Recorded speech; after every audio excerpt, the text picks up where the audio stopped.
As nossas saudações a todas as amigas, os amigos aqui presentes e aqueles que nos acompanham pela tvsei.com. Hoje vamos falar um pouco a respeito do ego e dos mecanismos de defesa. Narram as tradições bíblicas do Antigo Testamento que o povo judeu tinha um certo costume de fazer a oferenda de um bode, ao qual a posteridade passou a chamar de bode expiatório. Na verdade, eles traziam 2 bodes para a oferenda. Um deles seria sacrificado e o outro deveriam ser colocados todos os pecados do povo. Todos os erros, as ações equivocadas seriam colocados naquele outro bode que não seria sacrificado, mas que seria encaminhado ao deserto. O bode aceito era levado ao holocausto, enquanto o outro deveria peregrinar pelo deserto. Era uma forma que os povos antigos faziam com que toda a sua culpa, todas as suas dores, os seus erros, de certa forma encontrassem remissão. Embora se trate de um comportamento ancestral, nós podemos fazer uma análise à luz da psicologia para o nosso comportamento perante os conflitos pessoais. Quantas vezes queremos mandar para longe as nossas dores, esconder os nossos conflitos, deixar que o deserto da nossa própria solidão vá resolvendo, talvez com o tempo, tudo aquilo que nós não entendemos. Mas, como tudo que não enfrentamos não deixa de existir por conta da nossa covardia ou inconsciência, reiteradas vezes somos chamados pelo próprio psiquismo a travar um contato com as nossas próprias dores. Sendo assim, não é construindo a história do bode expiatório em nós que iremos solucionar os nossos conflitos. Não é encaminhando as nossas dores para o inconsciente, para o deserto, que iremos pouco a pouco trilhando a individuação. Pelo contrário, temos que estruturar o ego de maneira saudável para que ele possa enfrentar os desafios do dia a dia. O ego não é o inimigo do homem. O ego é a estrutura que nos foi dada para que, através da luz da consciência, enfrentemos os nossos problemas. Então, o problema não é o ego. O problema é o ego estar mal estruturado. O problema é quando fixamos a nossa identidade somente no ego, porque o ego normalmente busca segurança, busca conforto, busca controlar as situações que lhe chegam. Mas como muitas das situações da vida fogem do nosso controle cotidiano, aqueles que têm um comportamento imaturo, que são infantis ainda, cujo ego não está bem estruturado, se desesperam perante tudo o que a vida apresentam e costumam criar mecanismos escapistas como se pudéssemos fugir dos problemas e desafios existenciais. E Carl Gustav Jung irá dizer o seguinte: parece-me que a significação e a finalidade de um problema não estão na sua solução, mas no fato de trabalharmos incessantemente sobre ele. Então o próprio Jung já reconhecia que não é a solução imediata do problema que nos trará a paz, mas a nossa predisposição em nos enfrentar, a nossa predisposição em descobrir cada vez mais esse mundo fascinante que é o nosso inconsciente, essas forças do próprio self, para que assim, integrando essas forças, possamos solucionar os desafios que a vida nos traz. Porque se acreditamos em um Deus de justiça, de bondade, será que tudo isso que Ele traz às nossas vidas faz parte simplesmente de um plano de punição? Como imaginavam os antigos que mandavam o bode para o deserto? Ou faz parte de um projeto maior da vida, para o nosso aprimoramento, para o nosso desenvolvimento, para o nosso crescimento como um todo. Então, essa predisposição, como diz Jung, de enfrentar os problemas é que nos traz maturidade. A paz não é a isenção de problemas e desafios. A serenidade não é um mar de rosas, mas a construção interna que nos faz ver a vida através de outras lentes, com outros ângulos, de forma mais profunda, enfrentando tudo que a vida nos traz, no dia a dia, nos desafios que ela apresenta, para assim estabelecermos um processo de crescimento. Mas como diz a benfeitora Joana de Ângeles, na obra Conflitos Existenciais, ao invés dos enfrentamentos dos problemas com naturalidade, determinadas predisposições emocionais impedem a aceitação das ocorrências mais exaustivas, produzindo um mecanismo automático escapista, mediante o qual parece livrar-se da dificuldade quando apenas a posterga. Quando escondemos um problema, ele deixa de existir? Quando tentamos afastar algo da nossa consciência, somente porque está fora do nosso olhar, a coisa sumirá de um instante para o outro? Na nossa psique também acontece dessa forma. Quando postergamos, quando não temos essa natural predisposição, apenas vamos criando mecanismos de afastar algo que posteriormente o inconsciente vai trazer. E é interessante pensar até mesmo na história do bode expiatório, porque o chamado bode bom, o que era aceito para o holocausto, ele deixava de existir, mas o outro que ia para o deserto não, continuava vivo.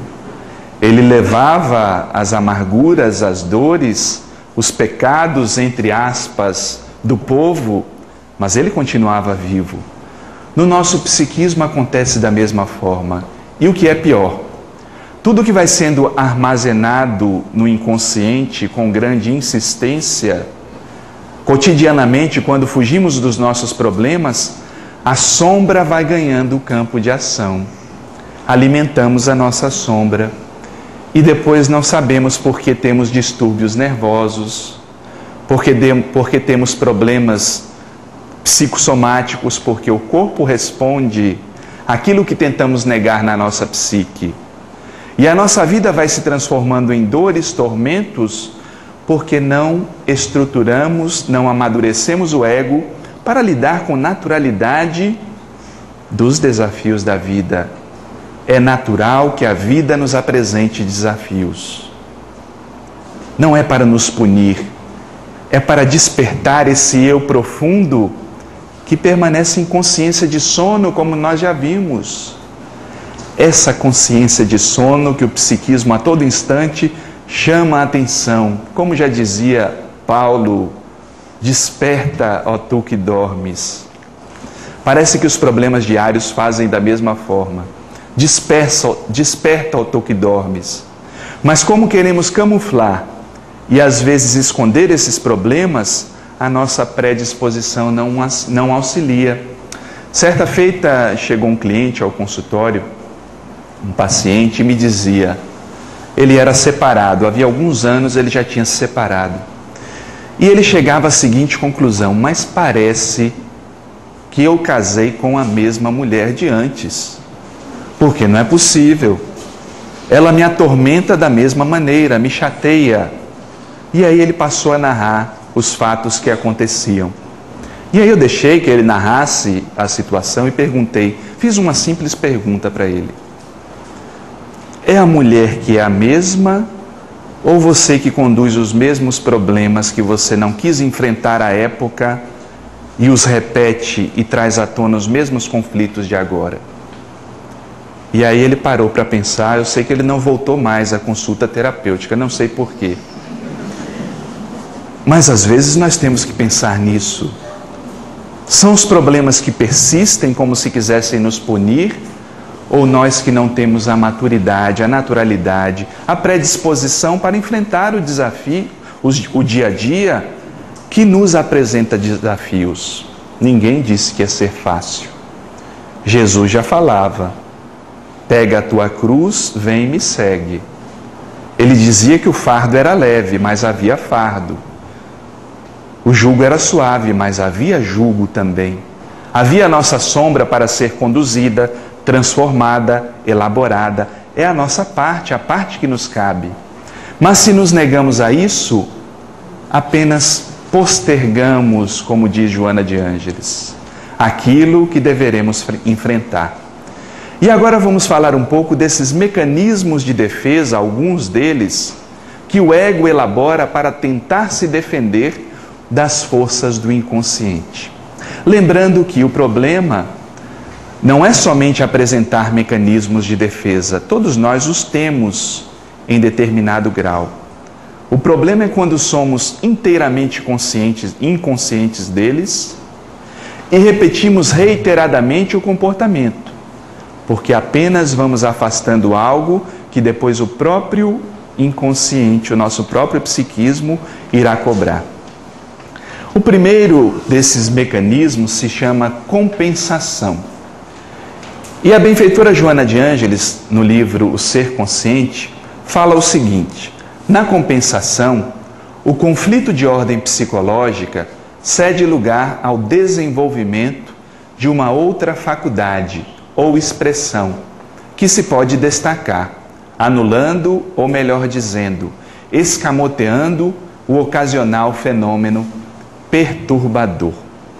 Imaginemos a seguinte situação: nós temos um conflito que nos perturba determinada área da vida.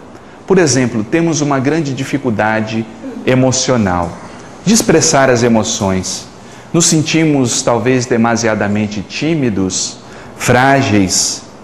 E por conta dessa fragilidade, algumas pessoas passam a desenvolver outros aspectos da existência para tentar sobressair-se, como se camuflasse esse aspecto frágil. Podem, por exemplo, desenvolver muito o intelecto. Se tornam pessoas muito capazes tecnicamente, têm conhecimento científico, sabem das leis da matéria, mas às vezes essas mesmas pessoas que são tão inteligentes em determinados aspectos, quando pegamos algum ponto emocional, têm dificuldades tremendas.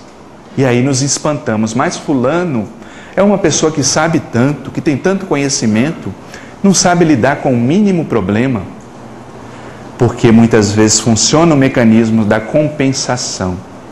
Ou então algum defeito físico da pessoa, ela tenta sobrepujar fazendo uma outra atividade. Por exemplo, às vezes vemos determinadas pessoas que não aceitam a própria altura, o tamanho que tem.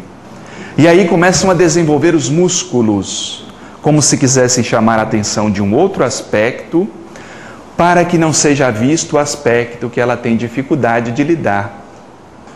Então o problema não é a aparência física nesse caso. O problema é a não aceitação da condição que a vida nos traz. E aí tentamos sempre compensar com outros aspectos. E isso, quando é feito reiteradamente, quando é feito de forma exacerbada, somente vai camuflando aquela outra parte. Mas como temos que nos desenvolver como um todo, para nos transformarmos integralmente, um dia a vida chama atenção para isso também. Um dia esses aspectos irão chamar a atenção do nosso psiquismo, da nossa consciência, para que desenvolvamos também essas qualidades que vão permanecendo na sombra e vão sendo compensadas muitas vezes por uma atitude do ego que não sabe lidar com a fragilidade. Um outro mecanismo de defesa, conhecido nosso também, se chama deslocamento. No deslocamento, quando se experimenta um sentimento de revolta ou de animosidade contra alguém ou alguma coisa, mas que as circunstâncias não permitem expressar, o ego desloca-o para reações de violência contra objetos que são quebrados, ou outras pessoas não envolvidas na problemática. Acredito que todos já tenham visto aquelas cenas cinematográficas ou de telenovelas, quando as pessoas jogam pratos na parede, quebram copos. Isso é uma forma de deslocamento.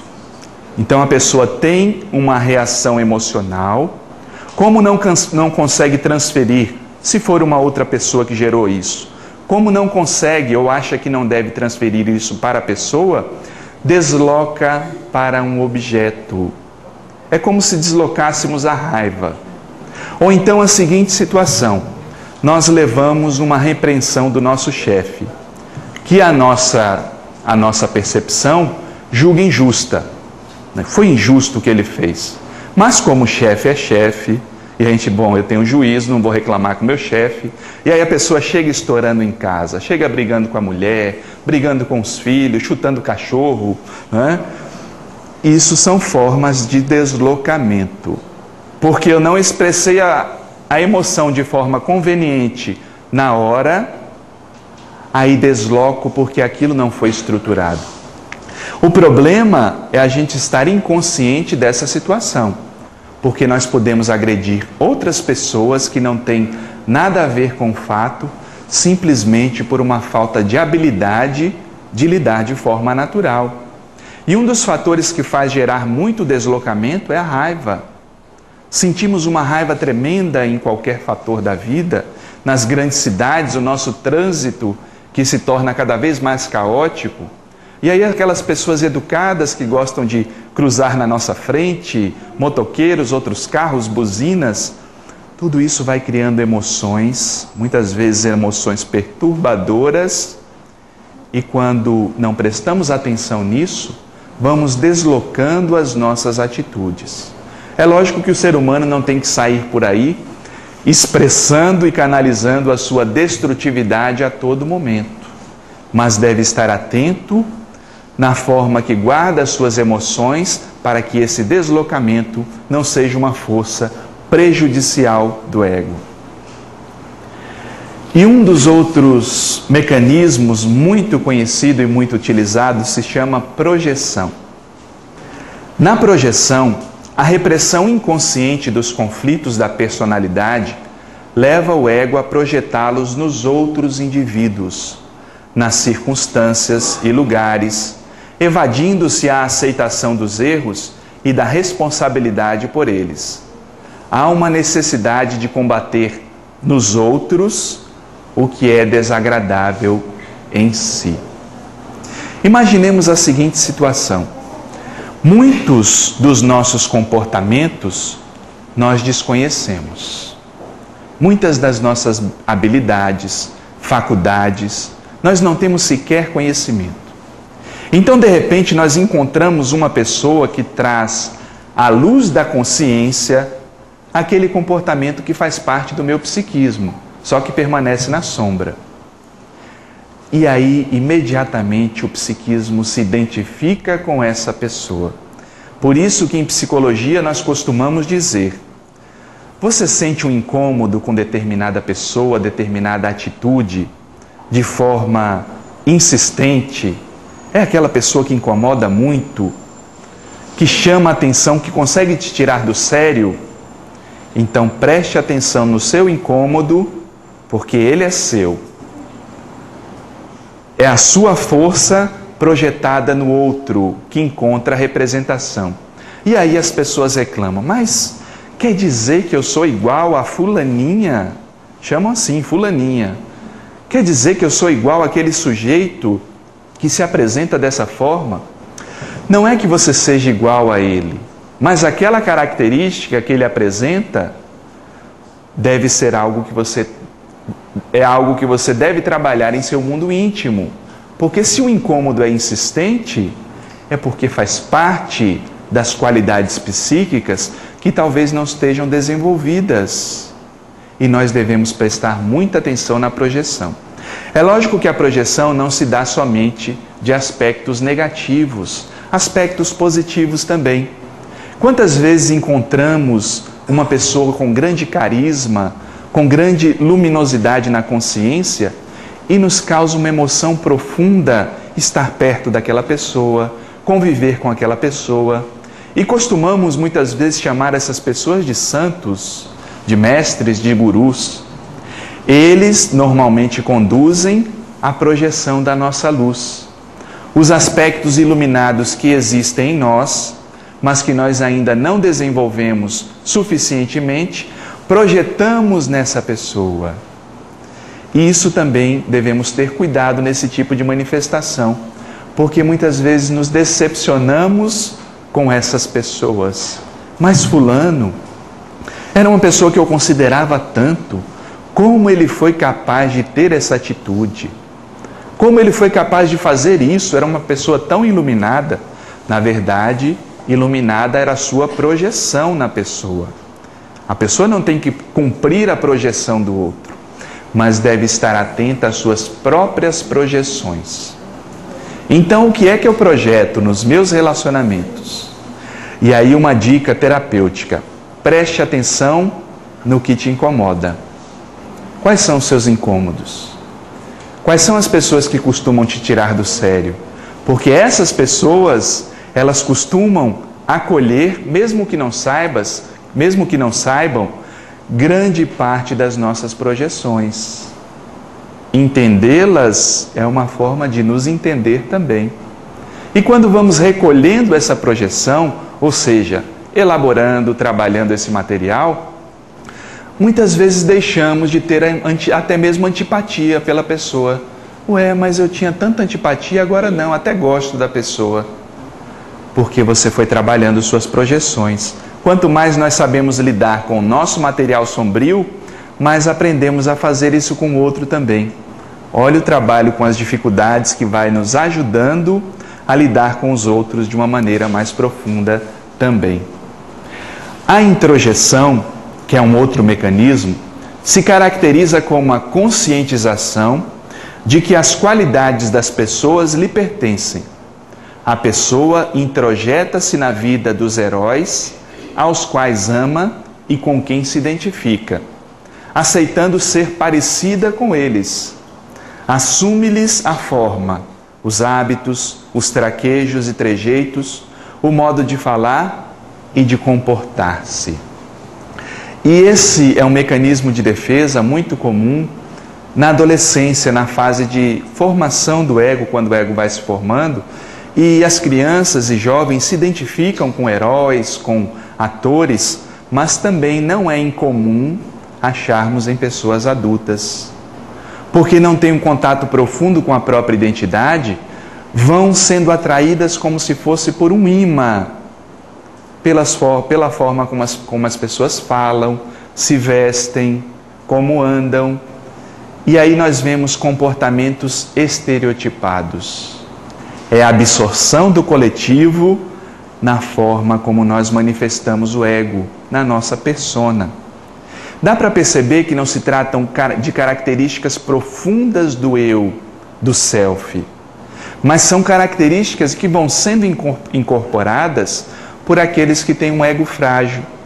E aí nós vemos às vezes, por exemplo, acho que quem tem filho deve se recordar, às vezes o filho vai passar a tarde ou uma semana na casa do coleguinha e volta já falando diferente, agindo diferente.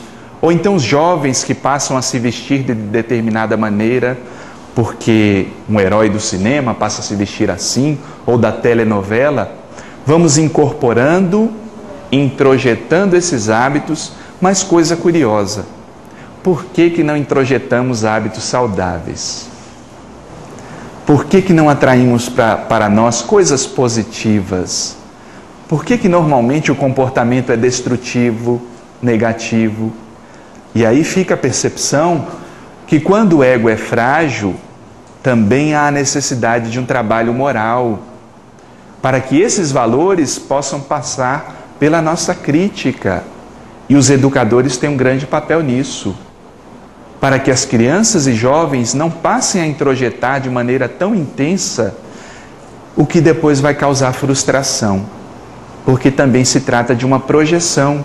A própria introjeção também faz uma ponte com a projeção, porque projetamos no outro a luz e queremos nos comportar igual a eles. E quantas pessoas, não só crianças, mas quantos nos jogos de futebol depois saem pelas ruas com a camisa do atleta, com o nome, com o boné? Trata-se de uma introjeção também. Eu passo a ser não somente o jogador, mas me identifico com o clube. E quantas guerras são feitas por conta disso? Dessa energia que vai encontrar um reconhecimento no coletivo e não é elaborada interiormente. É uma perda de contato com a nossa própria identidade. A racionalização é o processo de achar motivos lógicos e racionais aceitáveis para pensamentos e ações inaceitáveis. É o mecanismo de fuga de maior gravidade do ego, por buscar justificar o erro mediante aparentes motivos justos, que degeneram o senso crítico da integridade moral, assumindo posturas equivocadas e perniciosas. É como se a razão, o intelecto, se distanciasse do nosso psiquismo profundo, se distanciasse da ética e da nossa natureza moral. E aí tentamos justificar os nossos erros de mil maneiras. E esse é um mecanismo grave, porque, como normalmente nós desenvolvemos mais o intelecto do que a própria emoção, do que a intuição, queremos justificar tudo. E aí é comum vermos os erros das pessoas. Por que você fez isso? E aí encontramos mil motivos lógicos para isso. Mas por que você furou a fila? Ou porque ultrapassou o outro carro? Eu estava com pressa e aí eu tenho que chegar no trabalho porque é coisa séria. Elabora mil desculpas de uma coisa indesculpável. Elabora mil motivos para tomar determinadas atitudes, mas não faz a ponte com o ser interno. Por que você agiu de forma brusca e violenta comigo? Foi você. Foi você que me fez agir dessa forma. Você me tira do sério. Você não me deixa ter paz. E aí transformamos, racionalizamos, às vezes trazemos e colocamos à mesa inúmeros motivos para o nosso comportamento inadequado e não fazemos a ponte com o eu que somos. O eu interno, a nossa personalidade profunda. A racionalização pode justificar inúmeros crimes. A racionalização justifica até mesmo guerras. Quando os países aparecem nas telas de TV, os países poderosos, justificando assassinatos em massa, as guerras de extermínio, os atos terroristas, quantos e quantos. Isso é um fenômeno de racionalização que sai do individual para o coletivo. Mas o coletivo só tem força por conta da nossa sombra. Por que existem ditadores na humanidade? Por que existiram Hitler na humanidade? Se não como alguém que encontrou uma sombra projetada e racionalizava muito bem as suas atitudes, mas não deixava de ser uma manifestação da grande sombra coletiva e que deve ser trabalhada individualmente por nós. Que tipo de conteúdo nós estamos deixando de entrar em contato? Estamos explicando, justificando, mas que por ser força da psique, permanece viva em nós, aguardando a nossa predisposição a um trabalho mais profundo, mais intenso. A repressão ou recalque afasta um determinado evento da consciência, mantendo-o à distância no inconsciente.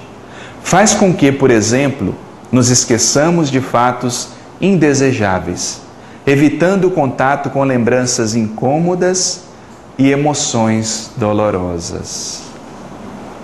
Mas como diz a canção, sentimento ilhado, morto e amordaçado, volta a incomodar. Material reprimido na nossa psique, ele fica lá como se estivesse guardado, trancado, numa gaveta, às vezes às 7 chaves. Só que o selfie é um chaveiro muito bom. Ele consegue abrir tudo. Mesmo que o ego tente camuflar, colocar armadilhas e armaduras, o self, com toda a sua habilidade, vai desfazendo essas armadilhas do ego, esses mecanismos de defesa, e nos traz com uma sutileza ou irrompe com toda a força aquilo que for guardado, aquilo que ficou reprimido, e vem através de sonhos, vem através de imagens, de coincidências da vida. Mas por que será que isso está vindo para mim de novo? Por que será que eu sonho tanto com isso? Muitas vezes coisas que eu reprimo e não deixo e não trato com a naturalidade de vida, devida, e não transformo, porque aquilo que eu não aceito, eu não consigo transformar. É por isso que o trabalho com a sombra é importante, porque ele vai trabalhar todo esse material que é reprimido. Não, eu não posso ter esse tipo de pensamento. Por que eu não posso ter esse tipo de pensamento? Que eu tenha o pensamento e o transforme. Olha a diferença. Eu posso ter o pensamento tanto que tenho. E quantas pessoas chegam para mim, mas Cláudio, eu tento meditar, eu tento fazer minha oração diária, mas me aparece tanta assombração, como diz o ditado popular. Quanto mais eu rezo, mais assombração me aparece. É porque quando nós oramos, fazemos uma ponte com o self. E o self entende que nós estamos predispostos a equilibrar tudo aquilo que se encontra em desarmonia em nosso psiquismo. E aí vêm as assombrações, entre aspas, como imagens, frustrações, fantasias, recalques. Tudo isso que faz parte da vida e que deve ser não negado, não reprimido, mas elaborado, transformado à luz da nossa consciência. Não devemos temer os nossos pensamentos, devemos educá-los, transformá-los. Não devemos temer as forças que fazem parte da vida, as expressões naturais da vida. Devemos entendê-las mais, entender o seu significado profundo e tantos recalques, tantas repressões. Um desses conteúdos é a própria sexualidade. Quantas repressões no campo sexual que levaram Freud a considerar que todos os transtornos tinham origem sexual. É lógico que isso é uma visão exacerbada, mas a sexualidade, por não ser tratada de forma natural, como força da vida, e conduzida de forma saudável, também trouxe à tona muita repressão e muitos recalques, mas porque é força da vida, ela não deixa de existir por conta da nossa repressão. E muitas vezes se transforma no impulso de destruição, porque vai para o polo oposto. Se a sexualidade é força da vida, quando não canalizada, quando reprimida, ela sai na forma de destruição. É por isso que a própria benfeitora Joana de Ângeles, ela estabelece que muitos dos ditadores têm sim transtornos de sexualidade, porque na visão psíquica deixaram de criar, deixaram de expressar através da arte e partiram, canalizaram essa energia para destrutividade. Algum tempo atrás eu recebi um e-mail que me mostrava alguns quadros, uns quadros bonitos, bem pintados, e depois vinha uma pergunta: você sabe quem é o autor desses quadros? E vinha a resposta embaixo: Adolf Hitler. Só que como ele não foi aceito para a Academia de Belas Artes, ele pode ter gerado uma frustração tão grande que a própria energia de criatividade, que também no sentido psicológico é energia sexual, porque traz vida, traz beleza, traz criação, foi canalizada de uma maneira sombria para a destrutividade. Isso acontece com a gente também, com tudo que nós reprimimos e que vai para o polo negativo, para o polo sombrio, para o polo denso. Quais são as forças que eu reprimo em mim? O que é que eu não aceito no meu comportamento? O que eu nego e constantemente crio o embaraço perante o comportamento dos outros também? Esses são sinais de forças que encontram repressão em nossa psique. A regressão é um retorno a um nível de desenvolvimento anterior ou a um modo de expressão mais simples ou mais infantil. Muitas vezes a regressão aparece quando passamos por determinadas situações e, como parece que o ego não sabe lidar com ela, entra num nível regressivo. Algumas pessoas, quando ficam doentes, voltam, ficam manhosas, dengosas, querendo colo o tempo todo. Trata-se de um comportamento regressivo, querendo chamar a atenção da afetividade.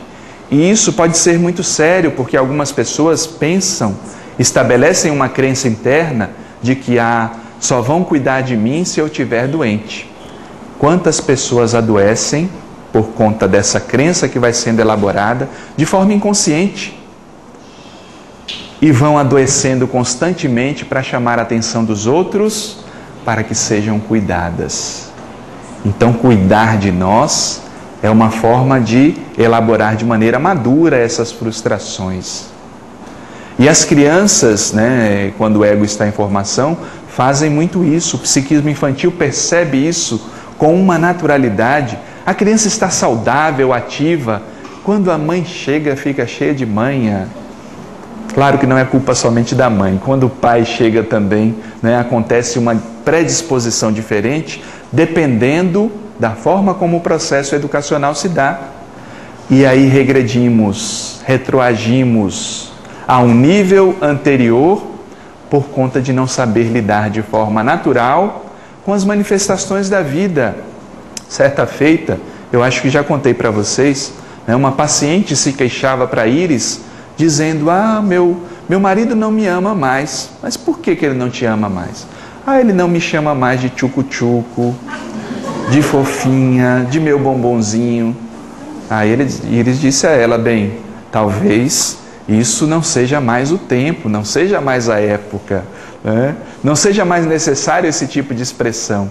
Ela guardava algo infantilizado ainda. Não é que os amantes, os amores não possam ter apelidos e se tratar de forma carinhosa, mas chamamos a atenção para os excessos.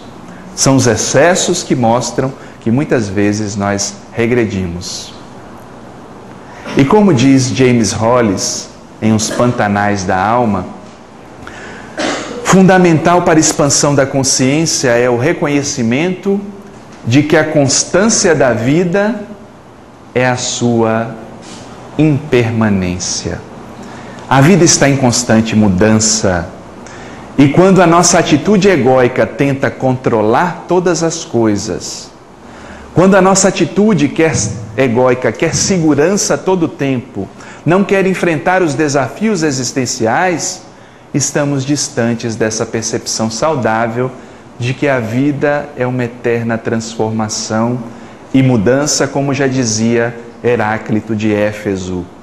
Ele dizia, em outras palavras, que um homem não pode tomar um banho num rio por 2 vezes, porque quando lá formos, o rio não será mais o mesmo e o homem também não. Porque a vida muda, a vida é dinâmica, as forças da vida se reestruturam a cada tempo. Por isso que nós, para mantermos um ego saudável, não devemos mandar os nossos bodes expiatórios para o deserto. Não, tragamos eles para perto de nós. Quais são os nossos pecados, os nossos erros, as nossas atitudes equivocadas? Quais são os nossos transtornos? O ego não precisa criar mecanismos escapistas, mecanismos de defesa a todo tempo, mas mecanismos de elaboração diferente. E para isso nós temos diversas ferramentas, como a de nos questionar sempre que aconteça um fenômeno desafiador, como propõe a benfeitora Joana de Ângeles. O que esse desafio quer dizer para mim? Qual é o ensinamento que se encontra por trás desse fenômeno perturbador que me acontece? Ou então, quando percebemos o nosso comportamento escapista, trazer de volta a luz da consciência, Que tipo de projeção estou fazendo nessa situação? Por que isso me incomoda tanto? Perceber as nossas compensações, normalmente através de compulsões, que vão direcionando forças para um outro fenômeno ou deslocamento. Todos esses mecanismos de defesa devem ser atitudes para as quais estejamos atentos, para cada vez mais enfrentar de maneira saudável a vida, trazendo de volta toda a sua energia e percebendo sempre que a vida é uma transformação constante. A vida é essa eterna possibilidade de mudanças que vão trazendo à tona a nossa personalidade maior, o nosso self. Ficamos por aqui e até o nosso próximo encontro.